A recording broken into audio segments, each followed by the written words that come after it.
오늘도 주의 전에 나와 예배하는 여러분들에게 하나님의 큰 은혜와 사랑과 축복이 넘치시기를 주의 이름으로 축원합니다. 우리 성도들하고 서로 인사하시겠습니다. 반갑습니다. 은혜 받읍시다. 오늘 읽은 이 본문의 말씀은 오늘 읽으니까 좀 어색하지 않나 하는 생각이 듭니다. 왜 그런 거 하니? 예수님의 탄생에 관한 말씀이기 때문에. 매번 성탄절이면 들었던 말씀인데 때도 맞지 않는 본문의 말씀을 가지고 들으려고 하니까 좀 때에 맞지 않는 말씀이라 좀 어색하게 들릴 수도 있을 것입니다.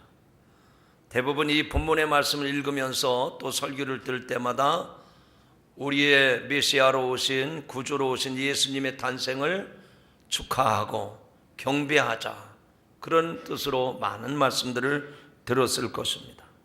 그러나 주일마다 누가복음의 말씀을 연속해서 설교하기 때문에 오늘의 말씀은 예수님의 탄생을 축하하자, 예수님의 탄생을 경배하자, 그런 내용이 아니고 오늘 말씀을 통해서 예수님이 우리에게 어떤 분이신가 하는 것을 깨닫는 시간이 되기를 바랍니다. 오늘 읽은 말씀 가운데 여기 9절, 10절을 한번 보시기 바랍니다. 다 성경을 보시기 바랍니다. 자, 보셨으면 9절, 10절의 말씀을 다 같이 함께 봉독하겠습니다. 시작. 주의 사자가 곁에 서고 주의 영광이 그들을 두루 비추매 크게 무서워하는지라. 천사가 이르되 무서워하지 말라. 보라, 내가 온 백성에게 미칠 큰 기쁨의 좋은 소식을 너희에게 전하노라. 아멘. 예수님의 탄생에 대한 소식을 전하는 이야기입니다. 여러분의 구주가 나셨다 하는 얘기입니다. 그 예수님이, 구주가 되신 예수님이 여러분에게는 어떤 존재인가? 온 세상에 미칠, 온 백성에게 미칠 큰 소식이다, 기쁜 소식이다 라고 말씀을 합니다. 그래서 이 소식에 대해서 수많은 천사들이 대합창을 하고 있습니다. 이어전에 13절에 보니까 호련히 수많은 천군이 그 천사들과 함께 하나님을 찬송하여 이르되, 사람들이 노래하는 게 아니고 천군과 천사들이 하나님께 찬송을 했다라고 말씀을 합니다. 이 찬송은 역사적인 유래를 찾아볼 수 없는 찬양입니다. 하늘의 모든 존재가 하던 일을 멈추고 예수님의 탄생을 지켜보면서 하나님을 찬양하고 그리고 대합창을 하는 모습이 나옵니다. 그래서 우리는 성탄절이 되면 성가대에서 칸타타, 대합창을 하게 되는 겁니다. 이제 부활절도 이 성가대에서 칸타타를 한다고 하는데 말은 많이 들었는데 그 칸타타라는 뜻이 뭘까? 교회 역사를 통해서 보면 17세기, 18세기에 바로크 시대의 음악의 한 형식인데 독창도 하고 중창도 하고 대합창과 함께 또 기악이 포함이 돼서 정말 웅장한 큰 합창이 칸타타라고 하는 겁니다. 예수님의 탄생을, 예수님의 부활하심을 성가대가 칸타타로 노래하면서 하나님께 영광을 돌리는 것이 성탄절 칸타타요, 부활절 칸타타가 되는 겁니다.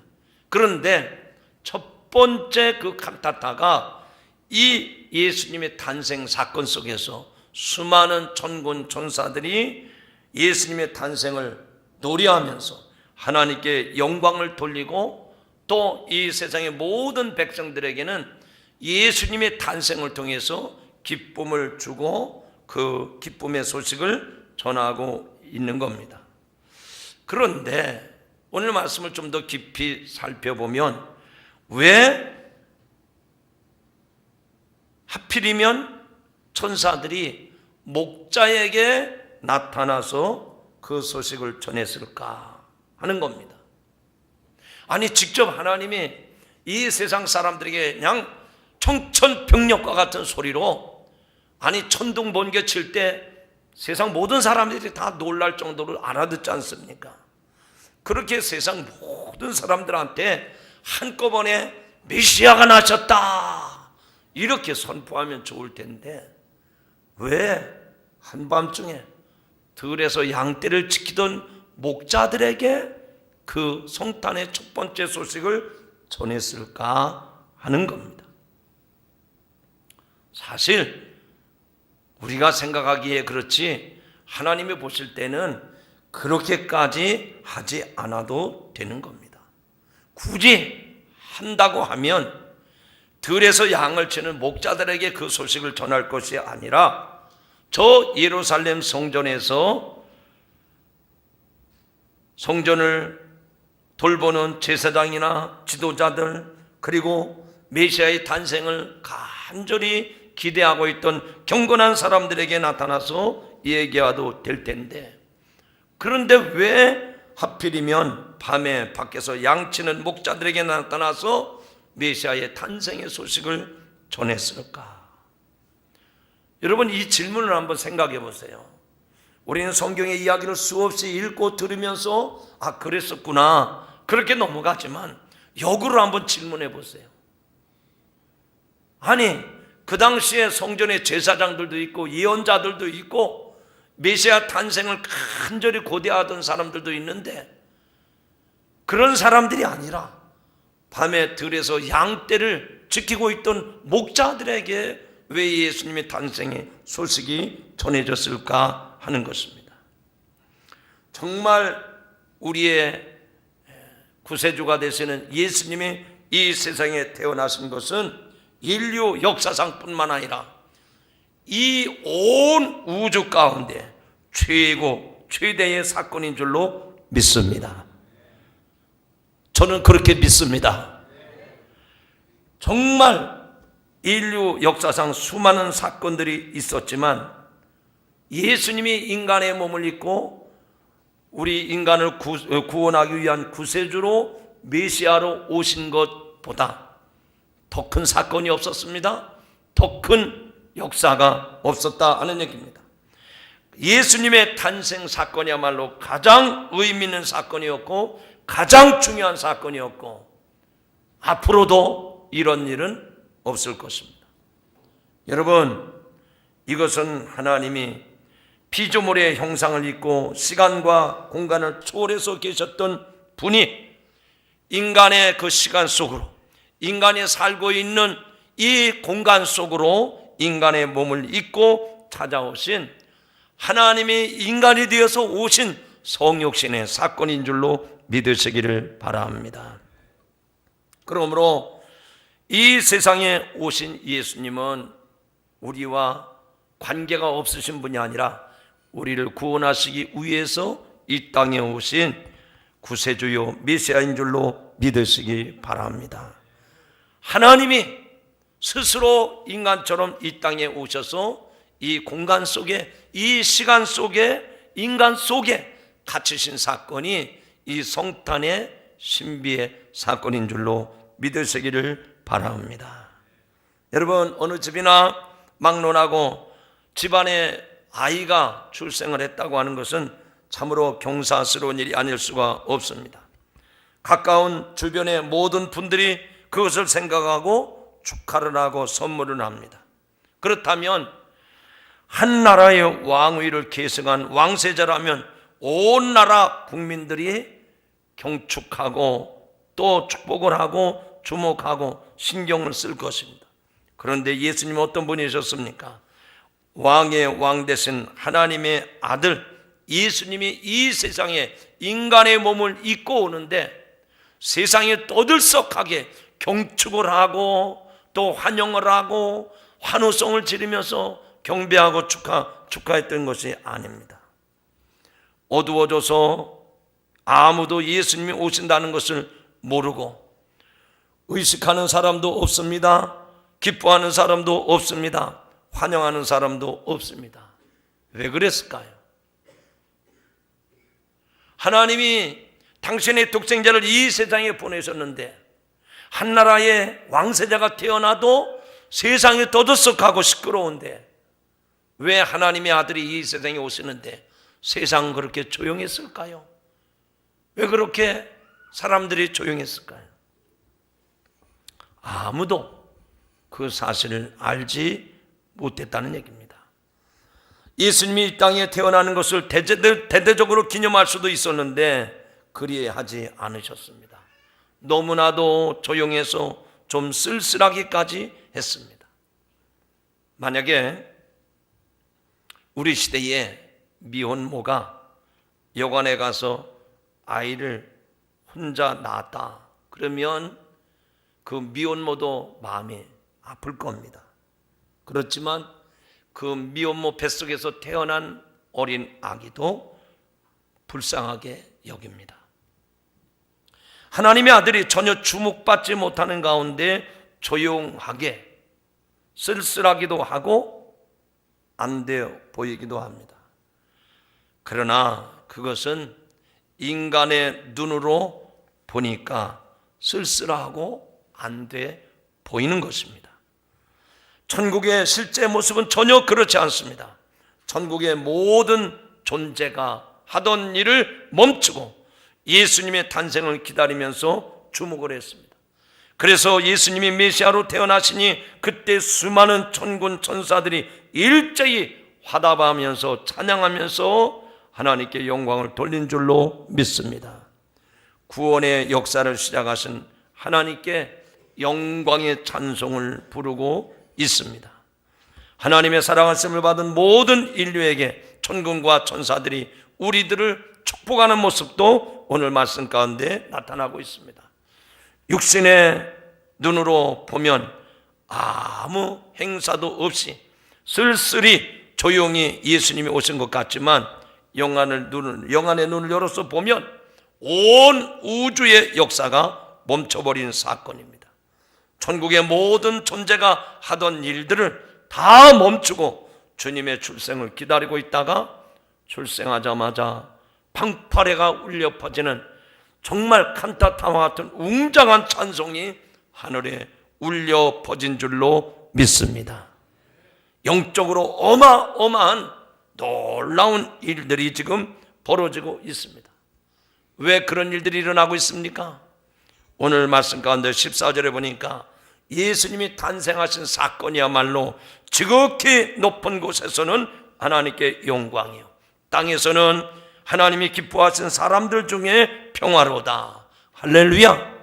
예수님의 탄생이 하나님께 영광이 되고 이 땅에 있는 사람들 중에는 죄인으로서 하나님과의 관계가 단절되었는데 그들에게 평화가 이루어졌다, 그들에게 구원의 역사가 이루어졌다 라고 천군 천사들이 노래하고 있는 것입니다.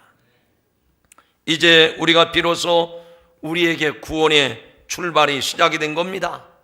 지금 죄 가운데 빠져서 시간을 다투면서 촉각을 다투면서 허우적거리고 있는데 119 구급차가 지금 출발한 것처럼 저와 여러분이 영원히 지옥에 빠져서 허우적거리고 있을 때 우리를 구원하기 위해서 하나님이 인간의 몸을 입고 구원선을 타고 출발한 사건이 되었다는 얘기입니다.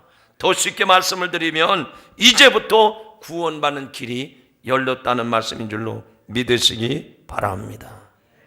이것의 의미를 알고 있는 천군과 천사들이 하나님께 감사를 드립니다. 찬양을 올립니다. 그리고 이 땅에 있는 모든 백성들에게는 메시아가 탄생함으로 말미암아 죄에서 구원을 받게 되었고 하늘의 위로와 축복을 받게 되었노라고 그렇게 기뻐하라고 기쁨의 노래를 불러주고 있는 말씀인 줄로 믿습니다. 사랑하는 성도 여러분, 저와 여러분이 구원받게 된 이 놀라운 예수님의 탄생 사건, 사람의 눈으로 보자면 초라하고 쓸쓸하고 아무도 축하해 주는 사람이 없고 아무도 그 자리에 경축하는 사람이 없는 것 같지만, 그러나 영적인 눈으로 보면 하늘에서 놀라운 대합창, 대칸타타가 지금 장엄하게 이루어지는 줄로 믿으시기를 바랍니다. 자, 제 이야기를 똑바로 들으시기 바랍니다. 사람의 눈으로 볼 때는 베들레헴 저 마구간에 탄생하신 예수님의 그 모습이 정말로 초라하고 정말로 보잘것없고 그런 것 같지만, 그러나 영적인 눈으로 보면 예수님의 탄생 사건이야말로 우리에게 하늘문이 열리는 구원의 놀라운 시작이 이루어졌기에 천군 천사들이 대합창을 부르면서 칸타타로 하나님께 영광을 돌리는 줄로 믿으시기를 바랍니다. 그러면 왜 이렇게 정말 영적으로 놀라운 빅 이벤트 사건이 벌어지고 있는 것일까? 다른 게 아닙니다. 그 갓난아기 마구간의 강보에 쌓이는 그 아기 예수님의 모습이 초라하고 불쌍해 보이는 것 같지만, 그런 것이 아니라 그 아기 예수님의 탄생을 통해서 온 세상이, 온 우주가 구원받을 뿐만 아니라 하나님과 죄로 인해서 단절되었던 죄인들이 영원히 사는 길이 열렸기 때문에, 그 예수 그리스도로 말미암아 온 세상에 복음의 기쁜 소식이 전해졌기 때문에 그 밤중에 천군 천사들이 대합창을 하는 줄로 믿으시기 바랍니다. 어린아이의 생일이 되면 꼬마 친구들이 함께 모여서 해피 버스데이 투 유, 해피 버스데이 투 유, 생일 축하합니다, 생일 축하합니다. 어린아이가 되든 어른이 되든 그 주변의 식구들과 친구들이 모여서 생일 축하를 부릅니다. 그런데 예수님의 생일 축하는 그 예수님이 이 세상에 태어난 것뿐만 아니라 우리 죄인들을 구원하시는 놀라운 구원의 역사가 시작되었기 때문에 하늘의 천군 천사들도 소리 높여 대합창을 하는 줄로 믿으시기 바랍니다. 그래서 예수님이야말로 온 세상의 복음이라는 사실입니다. 따라합시다. 예수님은 온 세상의 복음입니다. 바꿔 말하면 예수님이야말로 온 세상에 가장 기쁜 소식이 됐다, 그 얘기입니다.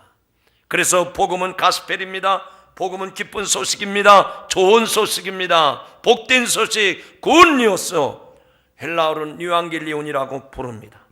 예수님의 탄생이 얼마나 기쁜 일인지 이 소식이 필요한 우리들에게 하나님은 그 소식을 빨리 전해주고 싶어서, 그 당시에 아무도 모르고 있었지만 들에서 양떼를 돌보고 있던 깨어있는 그 목자들에게 천군 천사가 나타나서 그 소식을 전해주므로 그들이 베들레헴 마구간으로 달려가서 마리아를 보고 탄생하신 예수님께 경배하며 영광을 돌린 줄로 믿습니다.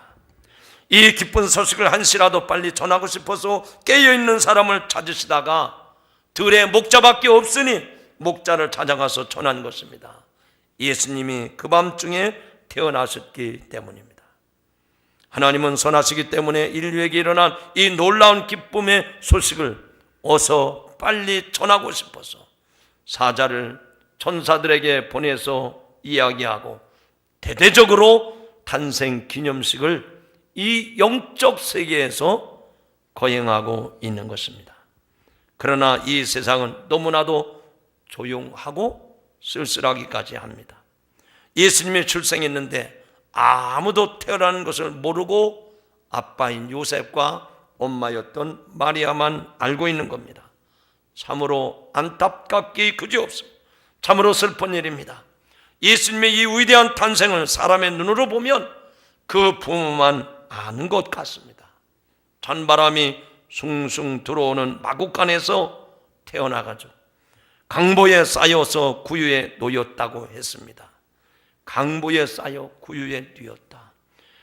엄청 예수님의 대단히 화려하고 멋진 곳에 태어난 것 같지만, 그러나 마구간에 태어나셔서 강보에 쌓여 구유에 놓였다.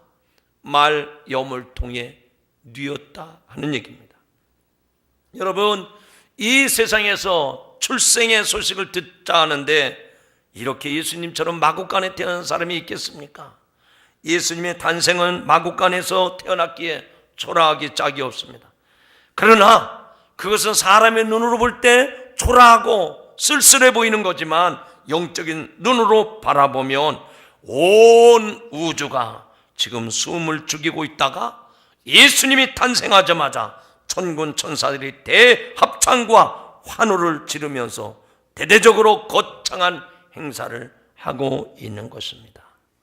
여러분, 여기서 여러분이 좀 정리를 해보시기 바랍니다. 정리할 준비가 되어 있습니까? 대답이 없으시니까 안 된 줄로 알겠습니다. 여기서 이 말씀을 들으시면서 여러분이 나름대로 정리를 좀 해보시기 바랍니다. 사람의 눈으로 볼 때 쓸쓸하고 초라하기 그지없는 예수님의 그 탄생의 현장 가운데 천군 천사들이 나팔을 불면서 큰 대합창을 벌리고 있는데 왜 그렇게 천군 천사들이 노래를 했다고 생각하십니까? 아니, 그 당시 예루살렘 성전에는 성가대가 없었을까요? 유대 지역에는 예수님의 하나님을 믿는 믿음의 백성들이 없었을까요? 있었다, 그 얘기입니다. 있었는데 왜 천군 천사가 예수님의 탄생한 그 자리에 찾아와서 큰 합창을 불렀을까요? 예수님의 탄생이야말로 인생의 역사의 한 획을 긋는, 예수님의 탄생이야말로 역사의 기점이 되기 때문에 천군 천사들이 노래하며 대합창을 한 줄로 믿습니다. 아니, 그렇게 믿으세요? 아직도 여러분들이 무슨 말인지 못 알아들어가지고 어떤 사람은 믿는다고 아멘을 하는데 나는 잘 모르겠어, 무슨 얘기하는지. 바꿔서 설명합니다. 자, 오늘 날짜를 기억하시죠? 몇 년도 몇 월 며칠인지 자, 한번 크게 얘기해 보시죠. 시작.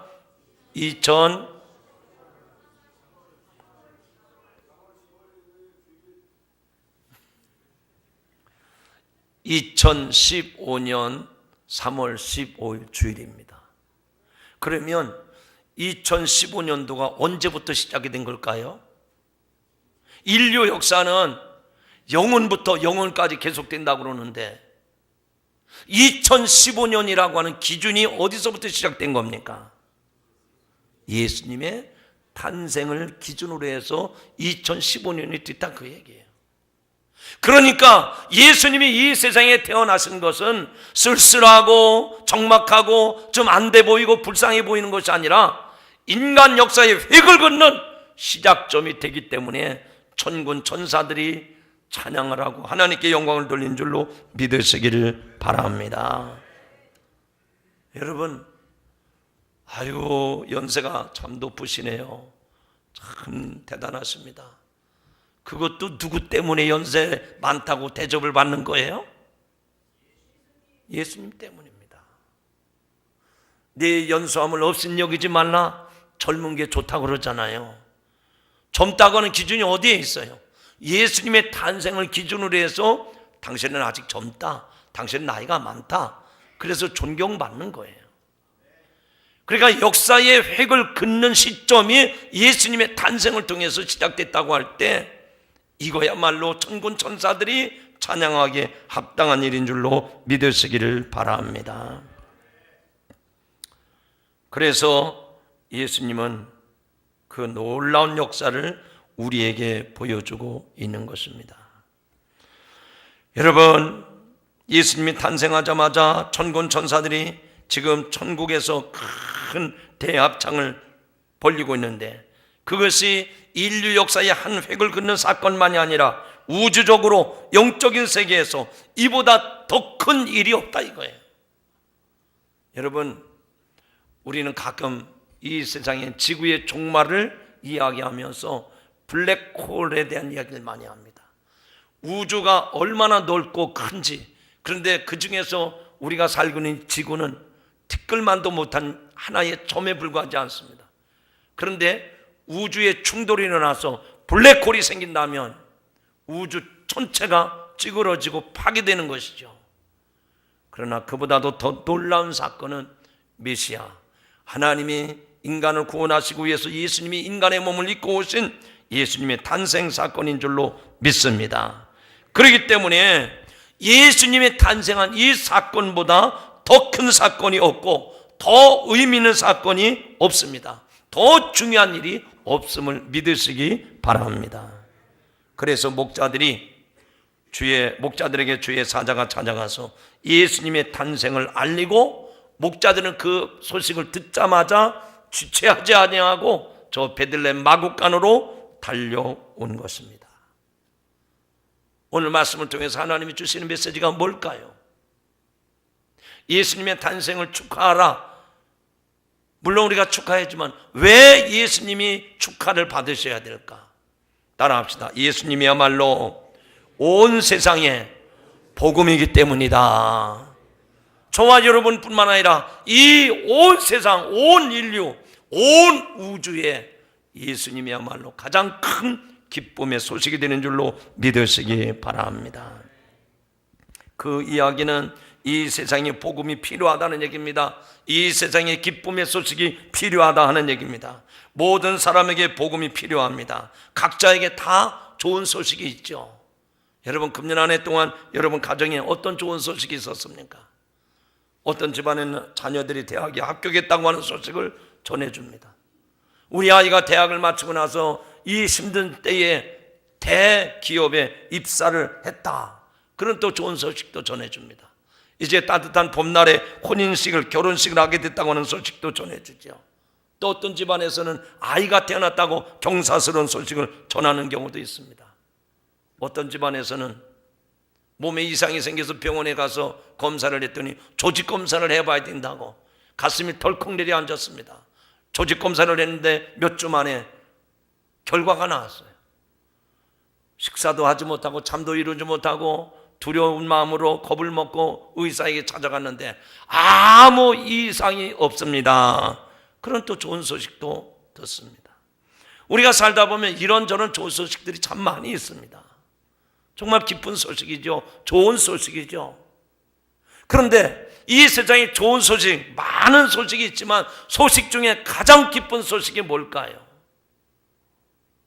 예수님의 탄생 소식인 줄로 믿습니다. 오늘 말씀 가운데 10절 11절에 보니까 이렇게 말씀합니다. 내가 온 백성에게 미칠 큰 기쁨의 좋은 소식을 너희에게 전하노라. 오늘 다윗의 동네에 너를 위하여 구주가 나셨으니 곧 그리스도 주시니라. 할렐루야. 왜 기쁜 소식입니까? 왜 예수님의 탄생이 저와 여러분에게 기쁜 소식이 되느냐 말이죠. 중요한 이유가 있습니다. 이 이유를 알 때 예수님이야말로 나에게 가장 큰 기쁨의 소식이로구나 하는 것을 알 수가 있습니다. 원래 인간은 죄로 말미암아 하나님을 떠났기 때문에 죄인이라고 하는 낙인을 지켰습니다. 아니, 하나님의 진노 아래 있게 되었고 결국은 심판을 받게 되었습니다. 그 죄 때문에 지금도 많은 사람들이 두려워하고 슬퍼하고 고통과 저주 가운데 살다가 그 죄 문제를 해결하지 못하고 끝내는 지옥으로 들어가는 겁니다. 바꿔 말하면 우리 인생은 죄 가운데 태어나서 죄 가운데 허덕이다가 죄로 말미암아 죽음에 이르는 것이 인생의 정체입니다. 우리 인간의 실제입니다. 그게 우리 인간의 운명이라 그 얘기입니다. 그런데 예수님의 탄생은 죄 없으신 예수님이 나를 대신해서 내가 치러야 될 죄값을 다 치러 주신 줄로 믿습니다. 혹시 여러분 빚을 져본 경험이 있습니까? 아니, 한두 푼이 아니라 내가 수억, 수십억, 수백억의 빚을 지고 있는데 꼼짝없이 그 빚 때문에 정말 인생답지 못한 삶을 살고 있는데 이게 웬일입니까? 어느 날 누군가가 내가 생각지도 않았는데 그 엄청난 빚을 다 탕감해 주었어. 다 갚아 주었어. 내가 더 이상 이제 빚쟁이가 아닙니다. 빚을 진 사람이 아닙니다. 내가 자유롭게 되었습니다. 그런데 매일같이 탕감을 받았는데도 불구하고 그 빚 때문에 전전긍긍한다고 하면 그 사람은 불쌍한 사람입니다. 사랑하는 성도 여러분, 하나님이 우리의 모든 죄를 다 탕감해 주신 줄로 믿으시기를 바랍니다. 죄에서 자유함을 얻은 사람은 주님과 함께 행복한 삶을 삽니다. 기쁨의 삶을 삽니다. 보람 있는 삶을 삽니다. 주님과 함께 죄에서 능력 있는 삶을 살아가게 되는 줄로 믿습니다. 그래서 우리의 인생이 마지막 지옥으로 향해 가는 것이 아니라 죄 사함 받았기 때문에 주님과 함께 영원히 천국에 들어가는 줄로 믿습니다. 이 역사의 시작이 예수님의 탄생을 통해서 비롯된 것을 믿으시기 바랍니다. 저는 이 말씀을 준비하다가 제가 중학교 때 겪었던 일들이 이렇게 아주 영화의 한 장면처럼 딱 떠오르는 걸 경험했어요. 중학교 막 들어갔을 때였던 것 같습니다. 그 전까지는 교회 학교 열심히 나가서 요절도 외우고 또 상도 받고 그러다가 중학교 까까머리하고 제복을 입고 딱 중학교에 들어가니까 친구들이 이제 다 교회로 모이는 거예요. 그 당시에는 놀이문화가 많지 않았습니다. 그런데 교회만 가면 그 탁구를 칠 수가 있었어요. 교회 시골 예배당 옆에 조그만 교육관 같은 창고 같은 그런 조그만 교실이 하나 있었는데 거기다 탁구 다이를 갖다 놨어요. 그래서 이제 학교 공부가 끝나고 친구들끼리 거기 가서 이제 탁구를 치는데 열심히 탁구를 잘 칠 줄도 모르는데 어떻게 손에 힘을 쥐지 않아 가지고 탁구 바다를 탁 쳤는데 그만 옆에 벽에 유리창에 가가지고 유리창에 맞아가지고 유리창이 깨졌어요. 70년대 초반에 있었던 얘기입니다. 옛날 얘기하는 거죠. 아니 지금 교회 그 교육관 창고 같은 데 가서 아이들이 지금 탁구 치는 거 있는 거 목사님도 알고 계시고 그 교회 또 전도사님도 알고 계시고 다 알고 있는데 쨍그랑 유리가 깨지면서 내 마음이 다 깨지는 것 같았어요. 아이들이 도망치자 하는 아이도 있고 그래도 사실대로 가서 말씀드린 게 좋겠다. 그래서 저는 말씀을 드리면 그 유리창 값을 물어줘야 되는데 저도 돈도 없거니와 저희 집에서 그 유리창 값을 물어줄 리도 만무합니다. 그래서 고민 1시간 반 2시간여 지나다가 결국은 용기를 내서 그 당시에 목사님 아들이 전도사님이셨는데 말씀을 드렸습니다. 목사님, 전도사님, 저희들이 이렇게 여기서 방과 후에 탁구를 치다가 제가 그만 라켓을 놓치는 바람에 저 유리창이 깨졌습니다. 죄송하지만 조금 기다려 주시면 제가 집에 가서 부모님에게 말씀을 드려서 읍내 장날 유리가게 가서 유리를 잘라다가 끼워 놓겠습니다. 얼마나 겁을 먹고 얘기를 했는지 몰라요. 그때 그 전도사님은 박성호 전도사님인데 상종아 괜찮다. 깨질 줄 알고 저 담벼락 밑에 유리창을 많이 쌓아두었다. 할렐루야. 그 다음부터는 얼마나 기쁜지. 네가 물어내지도 않아도 돼. 네가 유리창 끼우지 않아도 돼. 이거 유리창 깨질 줄 알고 여분으로 많이 갖다 놨으니까 괜찮아. 걱정하지 마라. 더 열심히 운동해. 더 재밌게 치고 가. 그래서 그때부터 교회 떠나지 않고 지금까지 교회 사는 거예요. 만약에 그때 교회의 목사님이나 전도사님이 너 유리창 깼으니 너 집에 가서 돈 가지고 와. 그랬다면 저는 그때 교회 떠났을 거예요. 여러분, 우리가 지은 죄는 어느 정도입니까? 그 정도 탕감받을 정도가 아닙니다. 절대로 벗어날 수가 없습니다. 우리가 갚을 수가 없습니다. 내가 지은 죄 때문에 지옥까지 끌고 가는 겁니다. 마지막엔 심판까지 받아야 되는 겁니다. 그런데 그 죄값을 다 갚아주시고 그 죄로부터 우리를 자유하게 하고 천국 백성의 소망을 주었던 것이 예수 그리스도의 탄생이요, 그것이 저와 여러분에게 기쁜 소식, 복음이 된 줄로 믿습니다. 절망에 빠진 인생, 저주와 진노 가운데 두려움으로 벌벌 떨고 있는 인생들에게 예수님의 탄생이야말로 얼마나 기쁜 소식인지, 그래서 주의 사자가 빨리 전해주고 싶어서 목자들에게 외친 겁니다. 한시바삐 빨리 전해주고 그 고통 속에 더 이상 살지 않도록 배려하신 것입니다. 이 기쁜 소식을 전하기 위해서 주의 사자가 깨어있던 목자들에게 찾아가서 예수님의 탄생의 소식을 전해준 겁니다. 그러자 여기 천사들이 14절의 말씀처럼 지극히 높은 곳에서는 하나님께 영광이요 땅에서는 하나님의 기뻐하신 사람들 중에 평화로다. 할렐루야. 예수님의 탄생이야말로 하나님께 영광을, 그리고 이 땅에 사는 사람들에게 죄에서 자유함을 얻었기 때문에 하나님과 평화를 누릴 수 있는 길이 열린 줄로 믿습니다. 그래서 이 복음은, 예수님은 이 세상에 복음이 될 수밖에 없는 것입니다. 여러분, 내가 얼마나 큰 복을 받았는지 아니 하면서 우리에게 격려합니다. 우리에게 위로를 하고 있습니다. 우리에게 기뻐하라고 있습니다. 그래서 기뻐해야 됩니다. 왜 기뻐해야 된다고요? 예수님이야말로 온 세상에 복음, 기쁨이 되기 때문입니다. 이 기쁨이 여러분의 심령 속에 차고 넘치시기를 주님의 이름으로 축원합니다. 결론적인 말씀을 드립니다. 여러분, 정말 이 예수님을 통해서 내게 기쁨이 주어졌다, 내게 이 복된 소식이 주어졌다고 하는 사실을 믿는 사람은 그 기쁨의 소식을 감출 수가 없습니다. 입을 다물고 쉬쉬할 수가 없습니다. 그 소식을 나만 알고 있으면 안 되기 때문에 아직도 그 기쁨의 소식을 모르는 부모님, 형제들, 동료들, 친구들, 모든 사람에게 전할 수밖에 없다고 하는 얘기입니다. 여러분, 만약에 여러분이 입을 싹 씻고 전혀 모른 척하고 있다면 어떻게 될까요? 하나님께서 저와 여러분을 죄 가운데에서, 저주 가운데에서, 영원한 죽음 가운데에서 살려주시기 위해서 예수 그리스도를 이 땅에 보내주셨다고 했는데, 천군 천사들이 대합창을 하면서 하나님께 영광을 돌리고 그 사실을 믿는 사람들에게 평화를 누리고 있다고 했는데, 만약에 저와 여러분이 그 소식을 전하지 않고 있다면 어떻게 될까요? 에스겔서에 있는 말씀에 보니까 내 손에서 그 핏값을 찾겠다고 말씀을 합니다.